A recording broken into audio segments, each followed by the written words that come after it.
साल 1903 में कोणार्क मंदिर के मुख्य दरवाजे को अचानक रेत और बालू से पूरी तरीके से ढककर बंद कर दिया गया।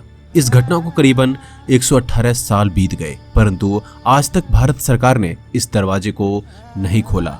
जब आप कोणार्क मंदिर में जाएंगे तो आपको मंदिर का मुख्य द्वार बंद दिखाई देगा। आप इस मंदिर के आसपास वाले इलाके में घूम सकते हैं, परंतु इस मंदिर का वैभव और रहस्य इस मंदिर के बीचों बीच मुख्य दरवाजे के अंदर मौजूद है। इस मंदिर से जुड़े कई रहस्य हैं, जैसे कि यह मंदिर अधूरा है, यह मंदिर शापित है, यह मंदिर सैकड़ों सालों से रेत में दफन था, इस मंदिर के ऊपर 52 टन का एक चुंबक लगा था, इस मंदिर को बनाने वाले कारीगर ने आत्महत्या कर ली थी, इस मंदिर में रात के वक्त नर्तकी के नाचने की आवाजें आती है। ऐसे ही कई रहस्य है इस मंदिर के बारे में, जिसे आप सुनेंगे तो आपके होश उड़ जाएंगे। लेकिन फिर भी एक सवाल है जो बार बार मन में उठता है कि इतने प्रयासों के बाद भी भारत सरकार बार बार कोणार्क मंदिर के मुख्य दरवाजे को खोलने का निर्णय क्यों बदल देती है। इन सारी बातों को जानने के लिए इस वीडियो को पूरे ध्यान से और अंत तक जरूर देखिएगा। आज हम बात करेंगे कोणार्क सूर्य मंदिर के उन रहस्यों के बारे में जिसे भारत सरकार भी सबसे छुपाती है। वीडियो में आगे बढ़ने से पहले एक बार सच्चे दिल से कमेंट बॉक्स में हर हर महादेव जरूर लिखिएगा। तो चलिए इस वीडियो की शुरुआत कर लेते हैं। कोणार्क सूर्य मंदिर, यह मंदिर भगवान सूर्य को समर्पित है। इस मंदिर की भव्यता के कारण ही यह देश की सबसे बड़े 10 मंदिरों में गिना जाता है। कोणार्क सूर्य मंदिर उड़ीसा राज्य की पुरी शहर से लगभग 23 मील दूर नीले जल से लबरेज चंद्रभागा नदी के तट पर स्थित है। इस मंदिर को पूरी तरीके से सूर्य भगवान को समर्पित किया गया है। इस मंदिर की रचना इस प्रकार की गई है जैसे कि एक रथ में 12 विशाल पहिए लगाए गए हो और इस रथ को 7 ताकतवर बड़े घोड़े खींच रहे हो। इस रथ पर सूर्य देव को विराजमान दिखाया गया है। इस मंदिर से आप सीधे सूर्य भगवान के दर्शन कर सकते हैं। मंदिर के शिखर से होते और ढलते सूर्य को पूर्ण रूप से देखा जा सकता है। जब सूर्य निकलता है तो मंदिर से नजारा बेहद ही खूबसूरत होता है। ऐसा लगता है जैसे सूरज की निकली लालिमा ने पूरे मंदिर में लाल नारंगी रंग बिखेर दिए हो। वही मंदिर की आधार को सुंदरता प्रदान करते 12 चक्र साल के 12 महीने को परिभाषित करते हैं और हर चक्र दिन के 8 पहर को दर्शाते हैं। यह मंदिर 2 भागों में बना हुआ है, जिसमें से पहले भाग में नट मंदिर में सूर्य की किरणें पहुंचती थी और कहा जाता है कि कांच या हीरे जैसी धातु से प्रवेश मंदिर की प्रतिमा पर पड़ती थी, जिसकी छटा देखने के लायक होती थी। वही मंदिर की कलाकृति में इंसान हाथी और शेर से दबा है और ये पैसे और घमंड का घोतक है और ज्ञानवर्धक भी है।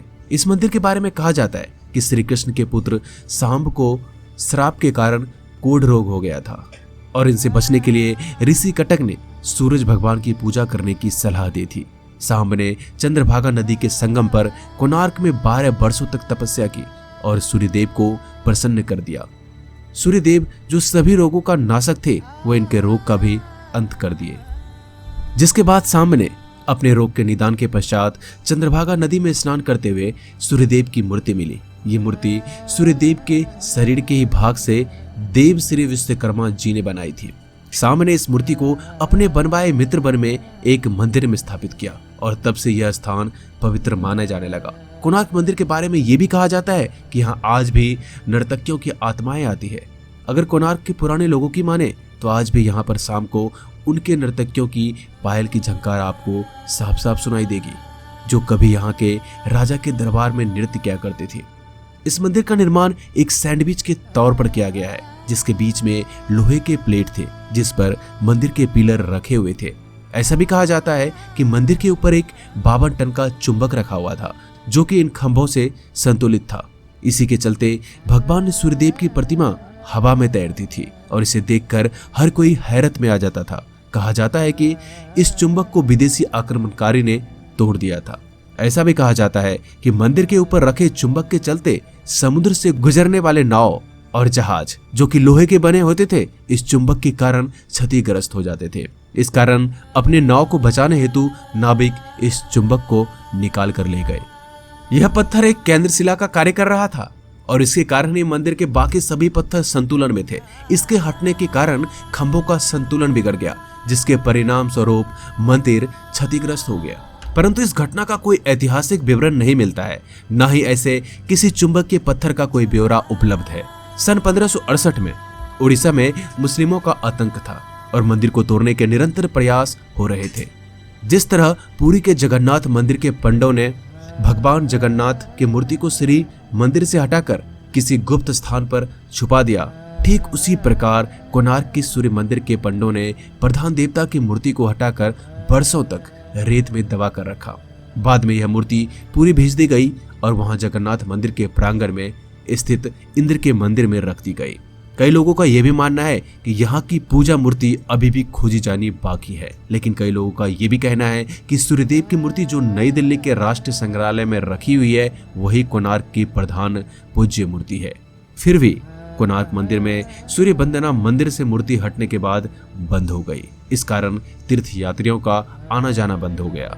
कोणार्क सूर्य वंदना के समान ही वाणिज्यिक गतिविधियों का एक नगर था, परंतु गतिविधियां बंद हो जाने के कारण एकदम से वीरान हो गया और कई सालों तक रेत और जंगलों से ढका रहा। फिर बाद में मंदिर को खोजा गया, लेकिन मंदिर के कई हिस्से बहुत ही बुरी हालात में पाए गए। फिर बाद में ऐसा कहा जाता है कि आक्रमणों और नेचुरल डिजास्टर के कारण मंदिर खराब होने लगा। तो 1901 में उस वक्त के गवर्नर जॉन बुर्डन ने जगमोहन मंडप, जो कि इस मंदिर का प्रधान मंडप है, उसके चारों दरवाजों पर दीवारें उठवा दी और पूरी तरह से इसे रेत से भर दिया ताकि इसी तरह सलामत रहे, इस पर किसी डिजास्टर का प्रभाव ना पड़े। इस काम में करीबन 3 साल लगे और 1903 में यह पूरी तरीके से पैक हो गया। वहां जाने वाले को यह पता नहीं होता कि मंदिर का अहम हिस्सा, जो कि जगमोहन मंडप है, वो अभी तक बंद है। बाद में एएसआई ने इसके अंदर के हिस्सों पर शोध कार्य आरंभ किया। कई बार लोगों के दर्शन हेतु इस मंदिर के मुख्य दरवाजे को खोलने की बात कही गई, परंतु 118 साल बीत गए और आज भी ये बंद है। आप इंटरनेट पर और आर्टिकल्स के माध्यम पर पढ़ सकते हैं कि न जाने कितनी बार इस मंदिर के मुख्य दरवाजे को खोलने की जिक्र हुआ, लेकिन बार बार आखिर में निर्णय बदल दिया गया। क्या सच में इस मंदिर को प्राकृतिक आपदाओं के कारण ही बंद कर दिया गया या कोई और वजह थी इसके बंद करने की? ये सभी सवालों से पर्दा तभी उठेगा जब यह दरवाजा खुलेगा। दोस्तों, आपका क्या ख्याल है इसके बारे में? हमें कमेंट में जरूर लिखिएगा। वीडियो पसंद आए तो वीडियो को लाइक करके चैनल को सब्सक्राइब करके बेल आइकन को दबाना मत भूलिएगा। तो मिलते हैं जल्दी एक नई वीडियो में, तब तक के लिए अपना ख्याल रखिएगा।